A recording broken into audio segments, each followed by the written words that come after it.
Greet you all in the mighty name of Jesus. My name is Leah Ofori, aka Thee-Ghanaian-Makoti. God greatly bless you, and I would like to say thank you so much to all our subscribers, our viewers, those who share, comment, like, and all those things. May God greatly bless you, and thank you so much for your support. So today I'm going to be talking about culture shock, and I'm going to be using mainly my Czech cultural shocks and yeah, comparing them as me as a South African and coming here in Czech Republic. And also just a scriptural reference, actually. We know the story about Jacob working for his uncle, Laban, that if he knew that the culture of the people there was that you can't marry the younger daughter before the older one is married, he probably would have said, okay, I'll work 7 years for both your daughters. You know what I mean? Or he could have arranged something else until he got shocked on his wedding night and he found out, or was it the day after in the morning?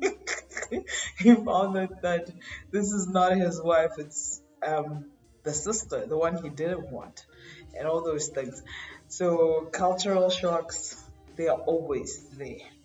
And I just have a few that I personally experienced. Um, the first one basically is dogs. Yeah, I know it's quite weird. We have dogs in South Africa, just a disclaimer. And in Africa, we also have dogs. But as an African, and I think all the other Africans, except for some few Africans, can agree with me that we don't treat our dogs like Europeans do. And during my spare time, sometimes I go to schools and just do like a, how do I say it? Like I just speak to the children at the school in English, so they just hear a native speaker speaking in English and all that. So I just have conversations with them. So I'm like a conversational tutor. Yeah. So, and I would just have random topics with them to actually get them talking and just getting used to speaking to a foreign person who's not Czech, who does not really understand Czech that much. So I asked them this question, that if you were to be any animal on earth, which animal would you want to be? And one of the children said, oh, I would love to be a dog of a rich family. And like the African in me was like, a dog? Like, really? Why a dog? And until you explain that, oh, this and that and that, and actually, my experience of living here, I understood what he really meant by saying that he would rather be a dog of some rich family, something like that. Because Europeans or Czech people, they love their dogs. Their dogs are literally like their children. One of my close friends was telling me that her parents are deciding whether they should get a dog or they should have a child. And I'm like, the African in me is like,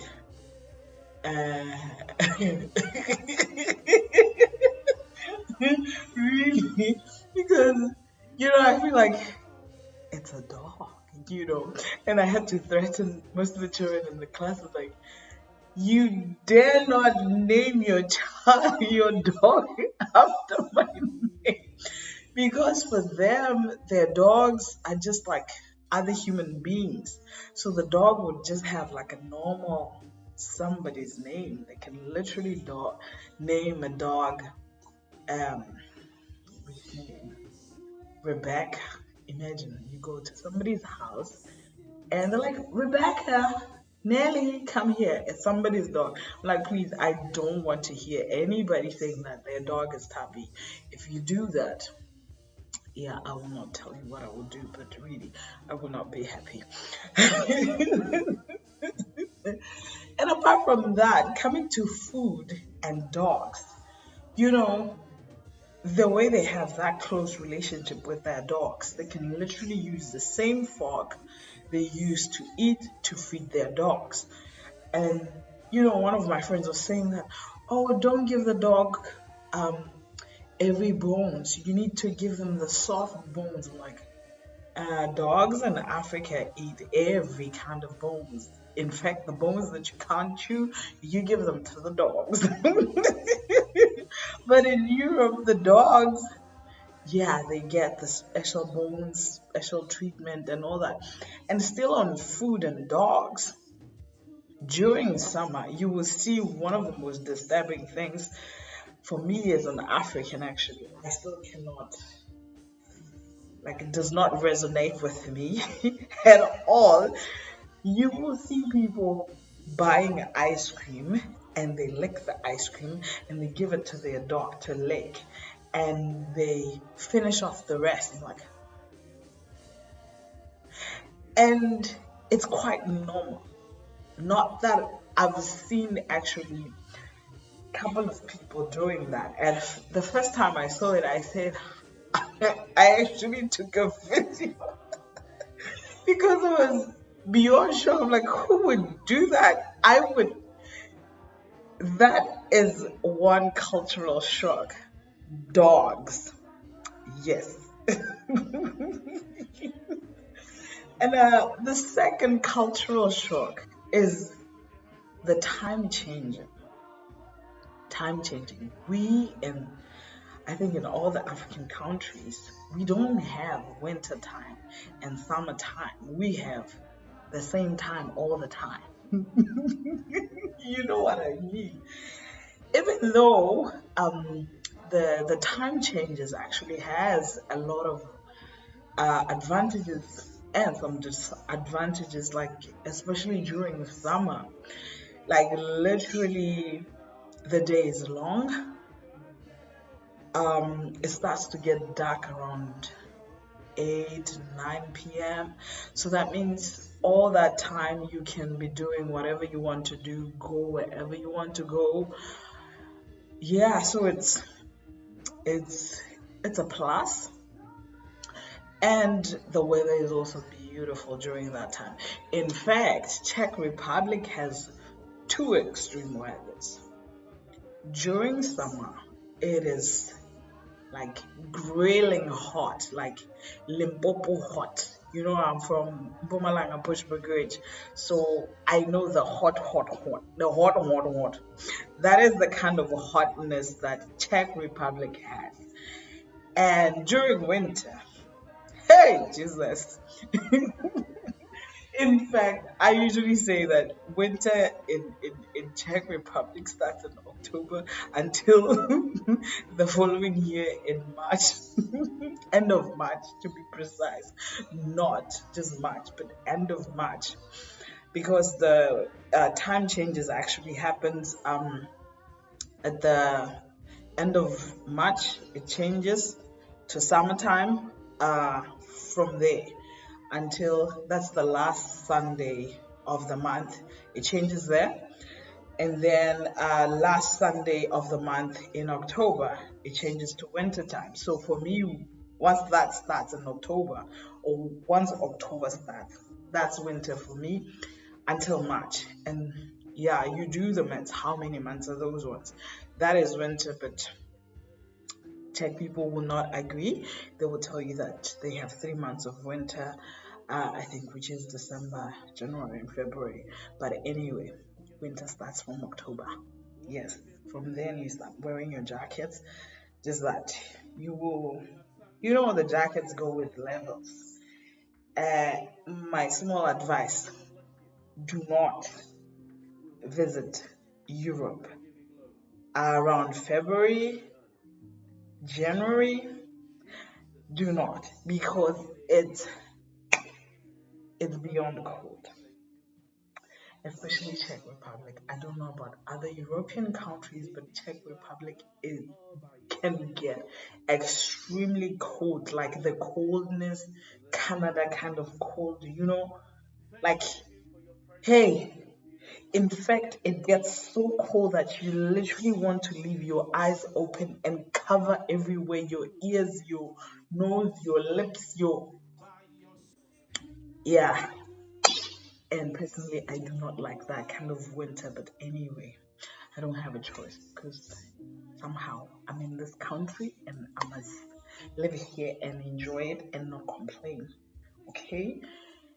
Otherwise, go back to Africa and enjoy my heat in peace. Okay. But like coming back to the time changes, we in Africa, in South Africa, and I believe all the rest of Africa, our time is always the same. It's just that during winter it gets a bit darker around 5, and then during summer it gets dark around 6, somewhere there. But in Europe, Czech to be precise, during winter, the more winter comes in, it can start getting darker from 3:30 to 4. By 5 o'clock, it looks like it's literally 8 p.m., but it's just 5 o'clock. And flip it over during summer, around 8 p.m., it looks like it's just around 5 p.m., but it's already 8 going to 9, and yeah, and all that. So that's cultural shock number 2. One of my friends used to say, I don't even know when am I supposed to sleep because it still looks so bright and I want to sleep a bit early. But it's something you just have to deal with, like buy those thick curtains or have good blinds. That if you want to sleep, you just, make it very dark and you sleep. Number 3, cultural shock number 3. It's the kitchen sink. I know this may sound a bit weird, but in Africa, I hope in other African countries is also the same. But as far as I know, in my country, the kitchen sink is like a very kitchen sacred thing. It's mainly for food, for dishes. And in some houses, you're not even allowed to wash your hands in the kitchen sink. You must use other sinks in the house and all that. It's like the bowl you use for washing your dishes. You can use it to wash the dishwashing cloth, anything that is kitchen related, strictly. That's it. But in Europe, in fact, let me add this one.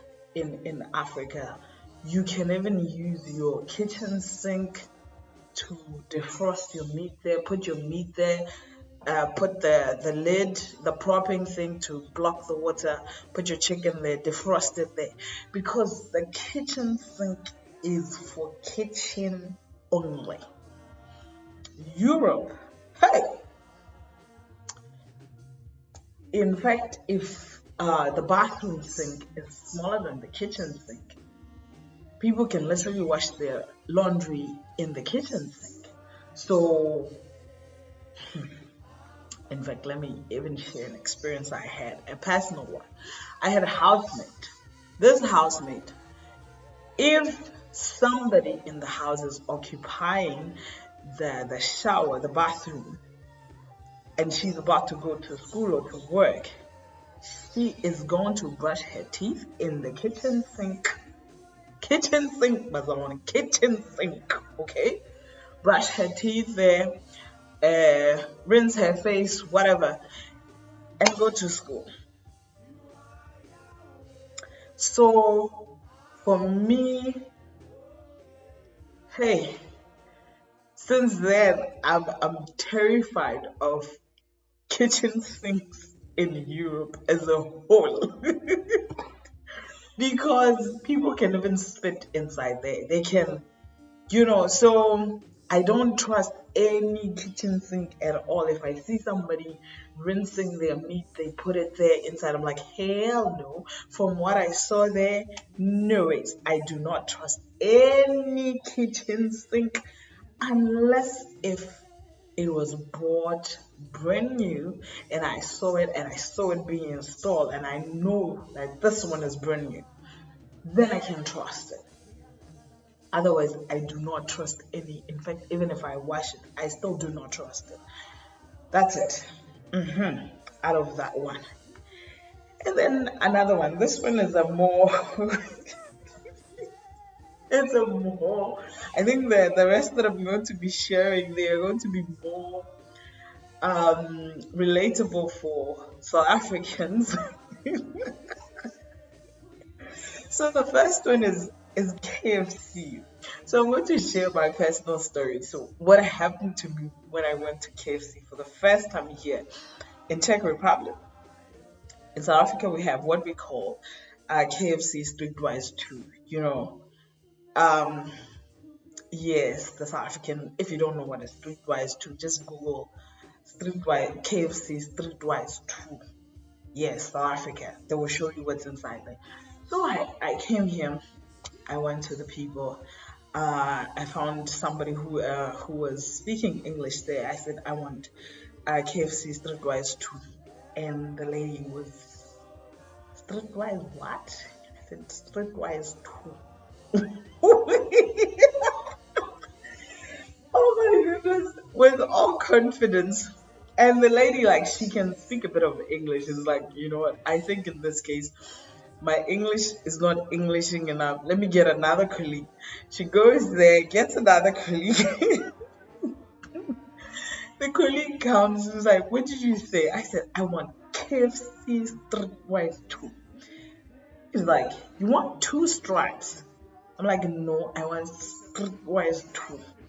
And it went on back and forth. I was like, you know what, just give me whatever you have there. I got whatever they gave me. I took, and I was even scared of opening it. I'm like, you know what, I'll just open it when I get home. So whatever I find there, it's between me and it. We will see what will happen. I got home. I opened my KFC. It looked like some chicken fillet, whatever. Hey. But anyway, it tasted like KFC. And what I also discovered actually with KFC is that, KFC in almost every country,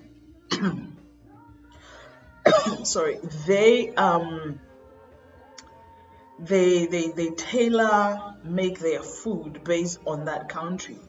And I heard from my friends from Ghana and Nigeria, they said that in their countries, their KFC actually sells rice. And in South Africa, we love pap, so our KFC has pap. So in Czech, their KFC has the fillet thingy. They call it a schnitzel. It's like their Czech traditional food that they usually eat during Christmas, but like it's KFC, so it's delicious. Oh my goodness. You can taste that you're eating KFC, but it doesn't look like KFC, but it's KFC. So that was another cultural ton. And number what? I don't remember what number it is, but the next one, I didn't number the notes that I wrote here. So the next one is money. Yes, money. The notes actually. And this one I'm also speaking mainly like using South Africa and Czech Republic. In South Africa, the highest note we have it's 100 rands. We have 50 rands. We have 10 rands. I don't know if there's a new one now, but as far as I know, the highest one is, no, we have 200, right? Yes, we also have 200. And in Czech Republic, oh my goodness, let me share. my personal story. What happened to me the first time I went to withdraw money. So me as a South African going to the ATM, I think I went to withdraw 3,000 Czech crowns. So I go to the ATM machine. I put in my card. I will. Only two notes came out.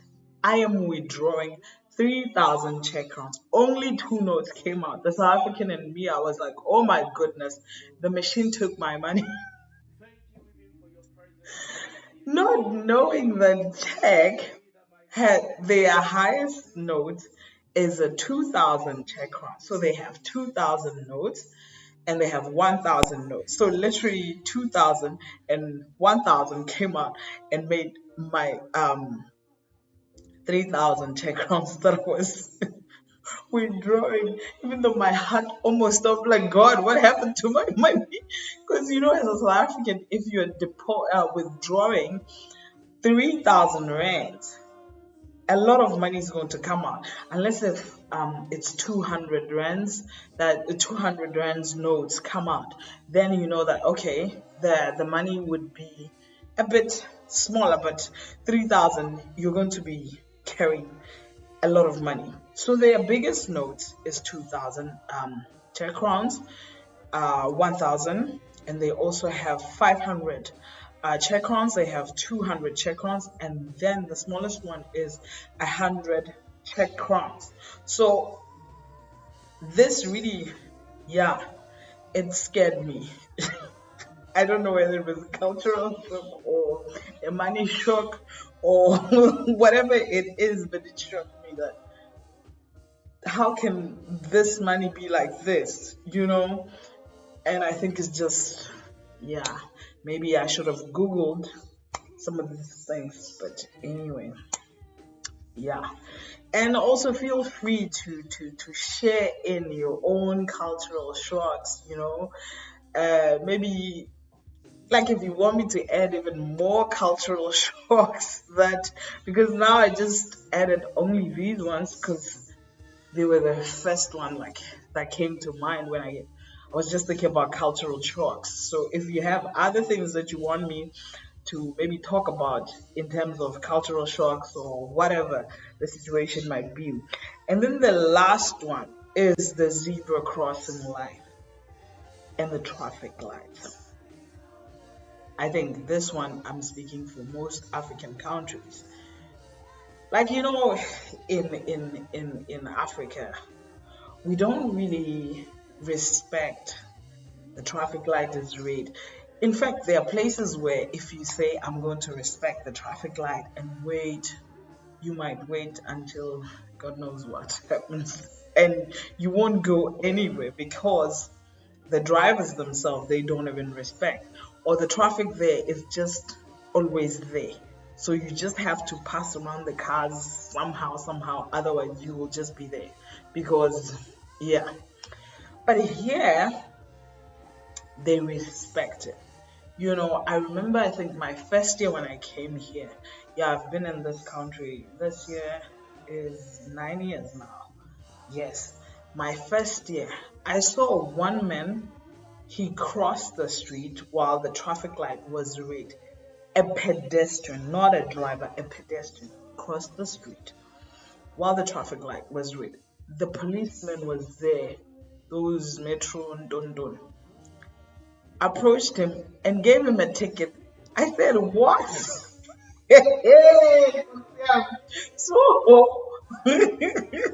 you are not even a driver, you're just walking and you get a ticket. That thing scared the hell out of me. I'm like, okay, no wonder why the people here, they respect the traffic. And vice versa. When it comes to the zebra crossing line, the drivers here, they respect it. In fact, when I think my first year, they have trams and trains and all that. And we in South Africa, we just have the trains. But I think the easiest way to explain what a tram is more like it's a train that is driving where, like on the normal road where the cars drive. So it's like, it's like a car, but it's a train. I don't know. Yeah, but that's the best description I can give about the tram.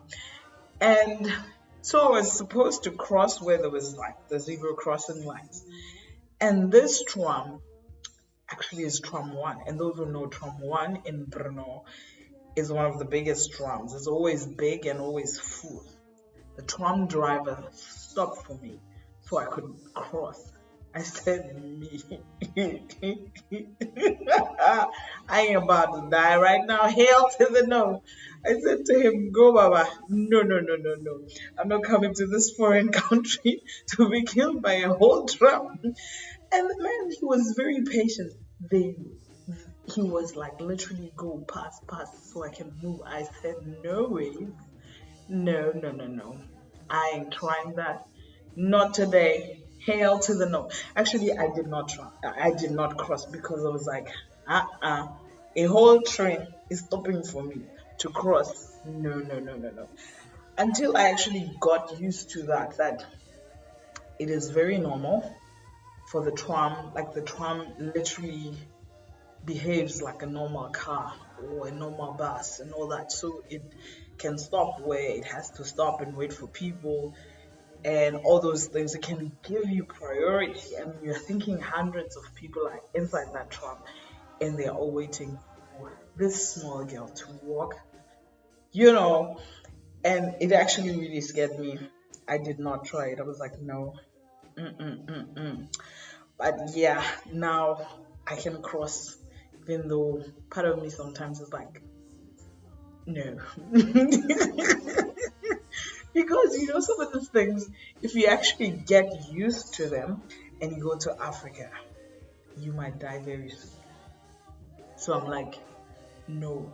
You know, there are even times where I walk, I still hold my handbag like I was holding it in Johannesburg. I will share the story. Oh my goodness. Oh, yeah, it's such a scary story, an emotional story actually. I was mugged in Johannesburg downtown. So it was like I think it actually traumatized me. It did a lot of things to me. And the way it even happened, it was just God. Because I was just walking, like after work, I walked down. I was working at Standard Bank. Some probably know it as Stanbic in the other African countries. So I was just walking down the road, passing like I usually do every day. Even though that day I was going to meet my sister because she was coming from Bumalanga to come and visit me in Johannesburg. So I was just walking and see if I can buy some food, buy some other things and all that. From nowhere, one man came and literally held me like this and pulled me up. My feet were hanging on the air. And while I was still trying to process what on earth is going on, four other men came from all the sides. In the front, they tried to take my bag. I was fighting because I was fighting for my bag, my goodness. And the bag finally got torn, and I was holding the handles of the bag, and they took the bag and all that. Hey, because I'm long story and all that. But to cut the very long story short, I believe it was really God. I got my handbag back, and I had like 200 and something rands with me, and they just took 100 rands, and I still had the other money. Actually, I gave them the 100 rands because the guy, my immediate younger sister, always says that. I think it was his first day. That's why he didn't know what to do because he even gave you change from your money. But it was just God, and yeah, somehow everything miraculously turned around in my favor, and I got my bag and everything that I had inside. And but like the aim of the story is that it really made me even more scared of walking around in Johannesburg CBD, because, and I think I carry that everywhere I go. Like even when I walk in Czech Republic, I still fear that no, no, no, I must hold my handbag like this because no, no, no, no, no, you know, and like this country is very safe. Like sincerely speaking, as a student, we used to go and study, come back around 2 a.m. and just walk by ourselves. Nothing, nothing. But still, that fear thing, yeah, it has not left. So I'm still behaving like I'm walking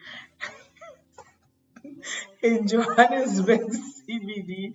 So yeah, when it comes to car things like traffic lights and all those things, you still have that thingy, and it might not go away. Like sincerely speaking, like even now, I still respect the tram.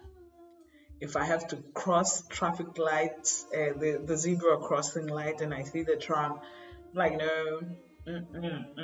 In fact, when the tram doesn't bell, ha! If you're driving, literally, you will forget which one is the clutch and which one is.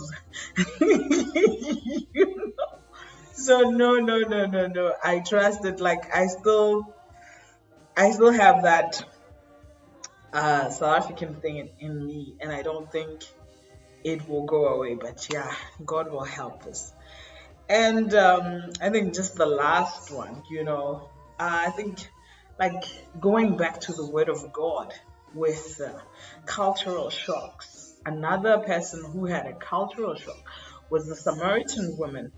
And yeah, from the side of the Samaritan woman, her encounter with Jesus, Jesus asked her for a cup of water, or anyway, water, somehow, whether in a cup or in a jar or in a whatever. But Jesus asked for water from her.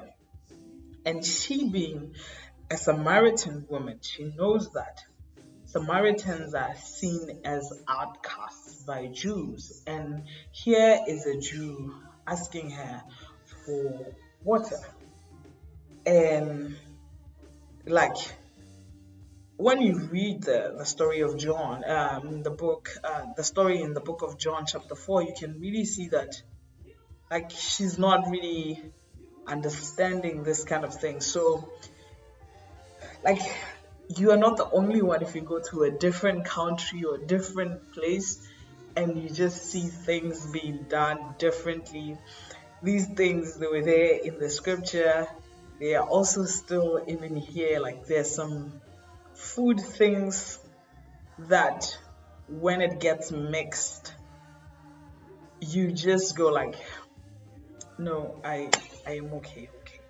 Like I think I should do food cultural shock, just speak about food only, because right now as I'm speaking, I'm just remembering some foods that I've seen being mixed, and the South African in me is like, no ways, I will not eat that. No, no, no. No matter how hungry I am, no thank you. Because it's things that they don't mix, So it's just shocking the hell out of you. Like, yeah, and that's basically it. So feel free to share, comment, ask questions, and and contribute actually. Some more cultural shock things. What are your cultural shocks? If you are living in a different country, or you just moved from city to another city, all those things, just share and we all learn, and we grow together. Thank you so much. God greatly bless you. Bye.